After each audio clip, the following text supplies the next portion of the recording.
চলতড়িৎ অধ্যায়ের কিছু ইম্পর্টেন্ট প্রশ্ন। তো প্রথমে আমরা যে প্রশ্ন দেখব সেটি হলো ওহমের 1 নম্বর প্রশ্ন, ইম্পর্টেন্ট। ওহমের সূত্রটি বিবৃত করো ও তার সহ একটি প্রশ্ন রয়েছে যে পরিবাহীর রোধাঙ্ক উষ্ণতার উপর কিভাবে নির্ভর করে। পরিবাহীর রোধাঙ্ক উষ্ণতার উপর কিভাবে নির্ভর করে। এই প্রশ্নটিতে প্রস্থের মান রয়েছে 2 ও 1 সমান 3। তো এই প্রশ্নের উত্তর হিসাবে তোমরা প্রথমে ওহমের সূত্রটি লিখবে। ওহমের সূত্র বিবৃতি আমি একবার বুঝিয়ে বলে দিই। যদি এটা একটা পরিবাহী হয়, পরিবাহী মানে যাদের মধ্যে দিয়ে তড়িৎ চলাচল করতে পারে, যেমন তামা, রূপ প্রভৃতি। তো এই পরিবাহীর এ প্রান্ত এবং বি প্রান্ত, এই দুই প্রান্তের যদি এ প্রান্তের বিভব ভিএ আর বি প্রান্তের বিভব ভিবি নেওয়া হয় এবং পরিবাহীতে যদি একটি কারেন্ট অর্থাৎ প্রবাহ মাত্রা প্রবাহিত হয় এর থেকে বি এর দিকে, তাহলে আমরা বলতে পারি যে এর দিকের বিভব বি এর দিকের থেকে বেশি। অর্থাৎ আমি ধরে নিলাম V A greater than VB, সেক্ষেত্রে একটি আই প্রবাহ মাত্রা এই পরিবাহীর মধ্য দিয়ে যাবে। তো ওহমের সূত্রে কি বলা হয়েছে না, কোনো পরিবাহীতে যে প্রবাহ মাত্রা যায় এই প্রবাহ মাত্রা দুই প্রান্তের বিভব প্রভেদের সঙ্গে সমানুপাতিক। কিন্তু যদি সূত্রটিকে ওহমের সূত্রে উষ্ণতা এবং অন্যান্য ভৌত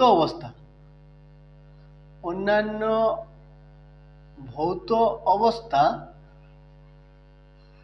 অপরিবর্তিত থাকলে পরিবাহীর মধ্য দিয়ে প্রবাহ মাত্রা ওই পরিবাহীর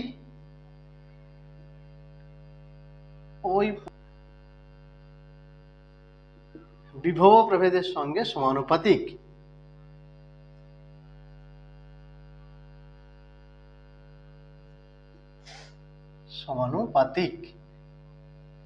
অর্থাৎ নিচে এই ছবিটা করবে, ছবিটা করে লিখবে অর্থাৎ ভি এ মাইনাস ভিবি দুই প্রান্তের বিভব প্রভেদের সঙ্গে যে প্রবাহ মাত্রা যায়, যত বেশি হবে বিভব প্রভেদ তত বেশি হবে প্রবাহ মাত্রা।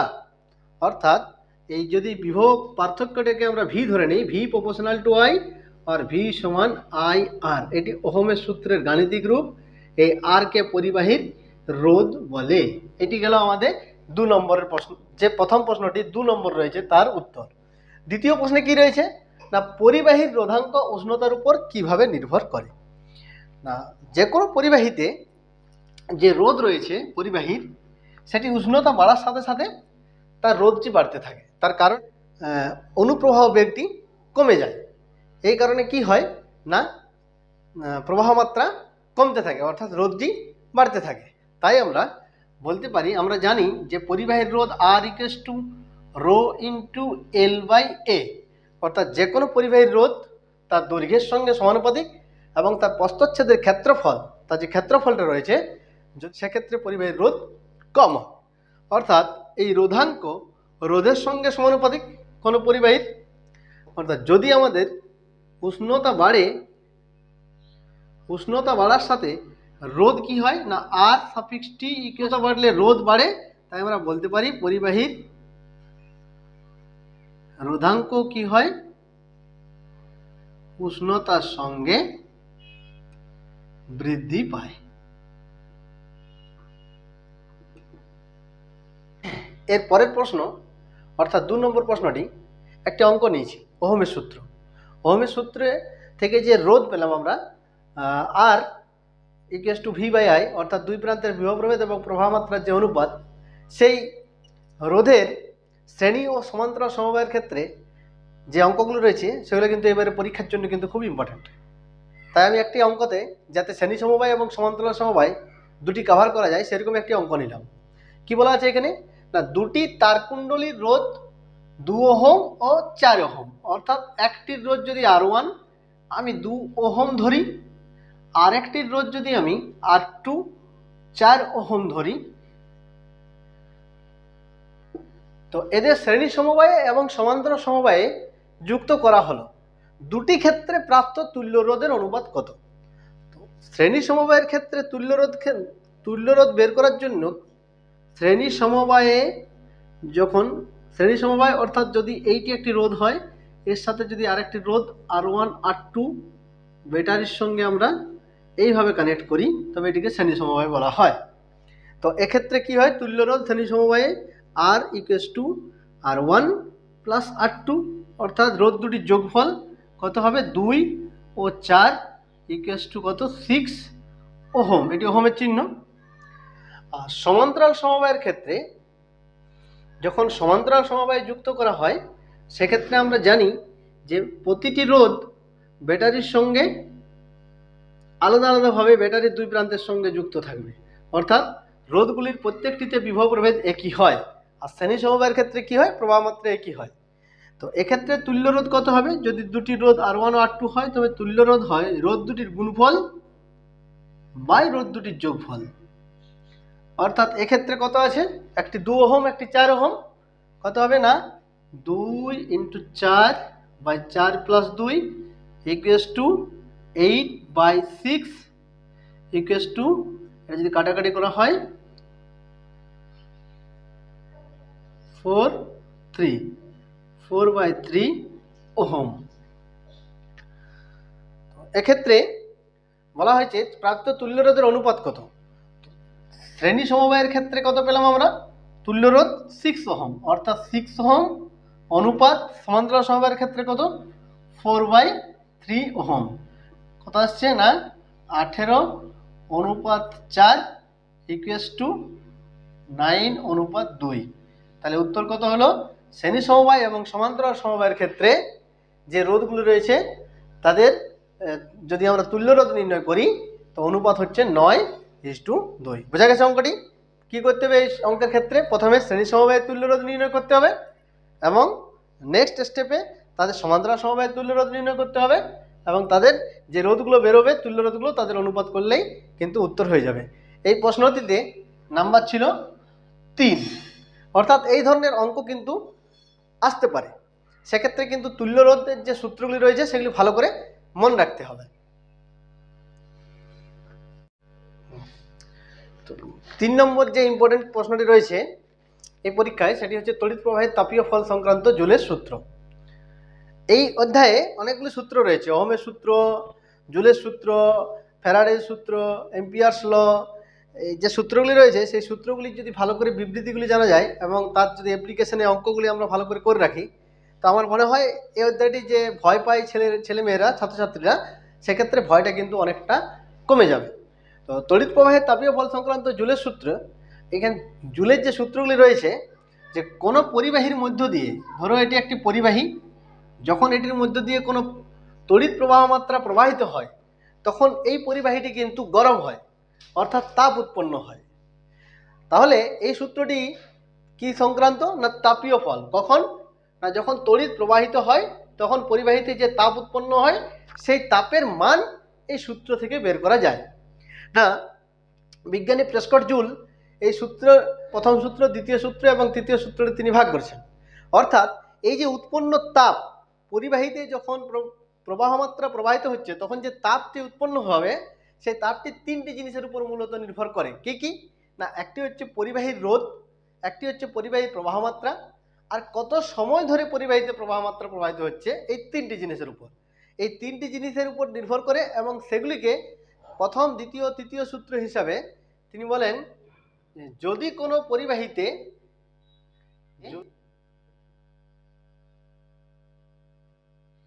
প্রবাহ মাত্রা প্রবাহিত হয়, তড়িৎ প্রবাহিত হয়, অর্থাৎ তড়িৎ প্রবাহিত, তবে পরিবাহীতে তাপ উৎপন্ন হয়, তবে পরিবাহীতে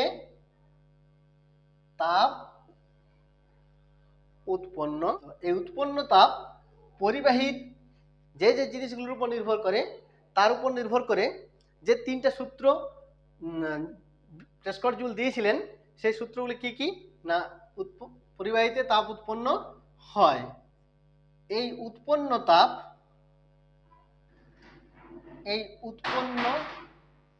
তাপ প্রথম সূত্র।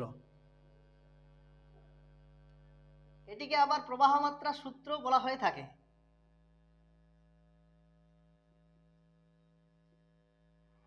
এখানে কি না, এই পরিবাহীতে উৎপন্ন তাপ যদি পরিবাহীর রোধ এবং যে প্রবাহ মাত্রা প্রবাহিত হচ্ছে তার সময়, অর্থাৎ তড়িৎ প্রবাহের সময় স্থির থাকে, তবে উৎপন্ন তাপ একে এইচ বলা হয়, প্রবাহ মাত্রার বর্গের সমানুপাতিক।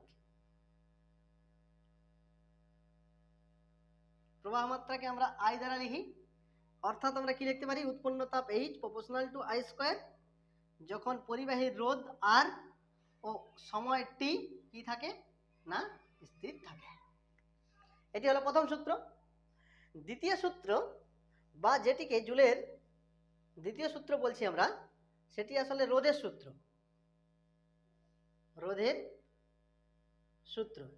এই সূত্রে বলা হয়েছে যদি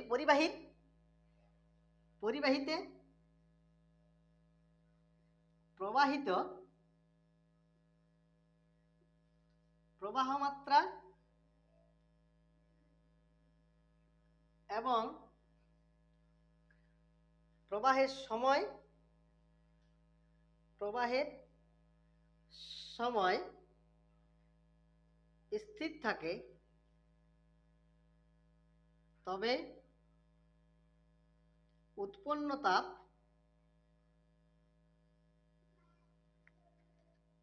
পরিবাহীর রোধের সঙ্গে সমানুপাতিক। পরিবাহীর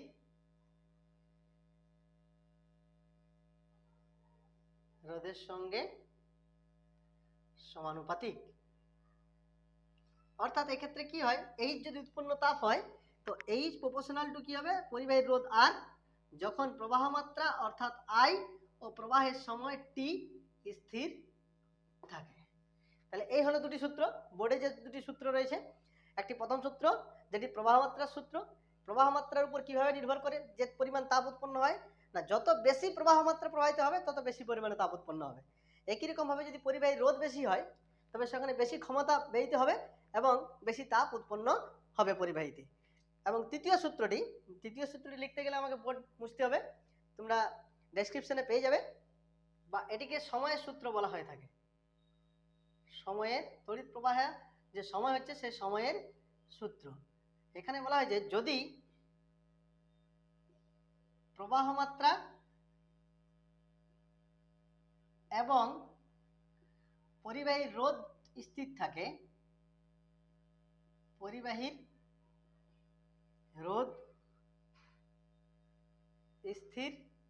থাকে, তবে উৎপন্ন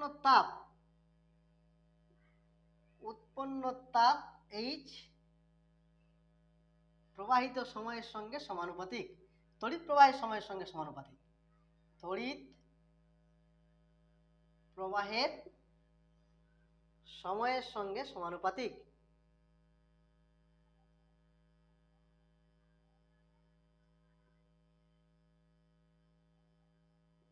অর্থাৎ এক্ষেত্রে আমরা বলতে পারি এইচ ইজ প্রপোর্শনাল টু টি, যখন আই ও আর স্থির থাকে।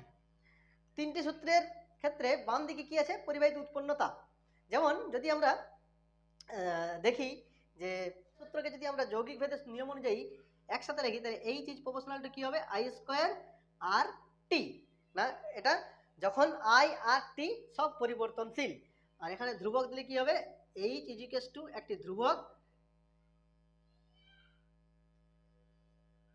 Into I square R T, আর এইচ সমান 0.024 আই স্কোয়ার আর টি। এটি হলো জুলের সূত্রের গাণিতিক রূপ। এই ধ্রুবকের মান কত হয় না 0.024।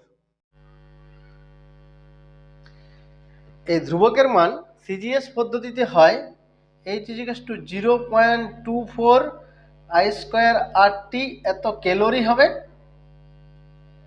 এবং এসআই পদ্ধতিতে হবে H ইজিকাস two I square R টি এত জুল হবে।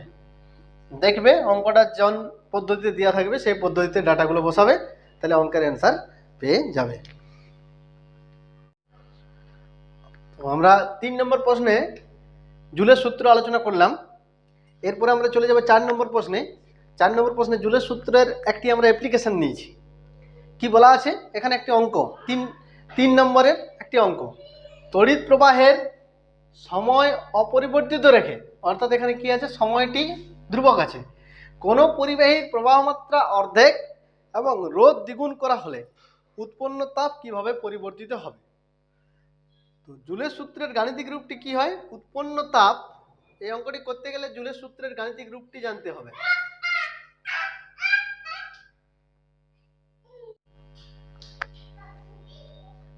আমরা আগের প্রশ্নে জুলের সূত্র নিয়ে আলোচনা করেছি, এই প্রশ্নে আমরা জুলের সূত্রে একটি প্রয়োগ করব। এখানে একটি অঙ্ক নেওয়া আছে, অঙ্কটিতে বলা আছে তড়িৎ প্রবাহের সময় অপরিবর্তিত রেখে কোনো পরিবাহীর প্রবাহ মাত্রা অর্ধেক এবং রোধ যদি দ্বিগুণ করা হয় তবে উৎপন্ন তাপ কিভাবে পরিবর্তিত হয়। অর্থাৎ এখানে ধরো একটি তামার তার আছে, সেই তামার তারের মধ্য দিয়ে যে প্রবাহ মাত্রা যাচ্ছে সেটা সময়টা একই রাখলাম, কিন্তু কি করলাম, একবার তারটার রোধটা অর্ধেক করলাম, প্রবাহ মাত্রাটাকে অর্ধেক করলাম এবং রোধটিকে দ্বিগুণ করলাম, তাহলে কি পরিমাণে তাপ উৎপন্ন হবে আর আগের ক্ষেত্রে কি পরিমাণে তাপ উৎপন্ন হতো।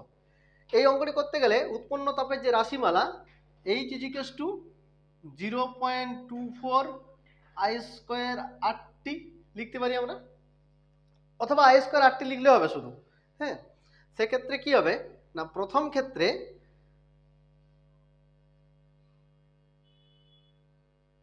ক্ষেত্রে আমি ধরলাম প্রবাহ মাত্রা আই, রোধ সমান হচ্ছে আর, আর প্রবাহ মাত্রার যে সময় সেটি নিলাম টি। তাহলে উৎপন্ন তাপ কত হবে, এটি হবে H1 equals to 24 I square R T. দ্বিতীয় ক্ষেত্রে অঙ্কটিতে বলা আছে যে যদি প্রবাহ মাত্রা কি করা হলো, প্রবাহ মাত্রা যা ছিল তার অর্ধেক করা হলো, ছিল কত আই, তার অর্ধেক অর্থাৎ I/2, এবং রোধ দ্বিগুণ করা হলো অর্থাৎ ছিল আর 2R, আর সময়টি কি আছে অপরিবর্তিত, সময় একই যা ছিল তাই টি। এক্ষেত্রে উৎপন্ন তাপ যদি H2 হয়, H2 সমান কত হবে 0.24, ধ্রুবকে কি I এর জায়গায় I/2 তার হোল স্কোয়ার ইন্টু আর এর জায়গায় 2R ইন্টু টি। এটাকে সাজিয়ে লিখলে হচ্ছে 0.24 আই স্কোয়ার আর টি, এখানে একটা 2 নিচে একটি 4 অর্থাৎ 1/2, এটি কি বলে H1 অর্থাৎ H1/2। তাহলে উত্তর কি দাঁড়াচ্ছে, প্রথমে যে তাপ উৎপন্ন হয়েছিল দ্বিতীয় ক্ষেত্রে তার অর্ধেক তাপ উৎপন্ন হয়েছে, অর্থাৎ উৎপন্ন তাপ কত হবে, অর্ধেক হবে। এই অঙ্কটা তোমরা এভাবেও করতে পারো, H1 H2 করলে তো H1/H2 করবে, তাহলে দেখবে সবগুলোই কেটে যাবে, 1/2 শুধুমাত্র পড়ে থাকবে। তখন আমরা বলতে পারি যে H1/H2 করলে 2/1 পড়ে থাকবে। হ্যাঁ, বলতে পারি যে অর্ধেক তাপ উৎপন্ন হয়েছে। ক্লিয়ার? অঙ্কগুলো একদম সহজ যদি তোমার সূত্রের গাণিতিক রূপ জানা থাকে। এই অধ্যায়ের পরবর্তী যে প্রশ্নগুলি রয়েছে, অর্থাৎ ফ্যারাডের সূত্র এবং ইম্পর্টেন্ট আরও যে প্রশ্নগুলি রয়েছে এম্পিয়ারের সূত্র, সেগুলি আমি নেক্সট ভিডিওতে আলোচনা করব। তোমরা তা করতে তোমরা সেই সময়ে তাহলে লাইক শেয়ার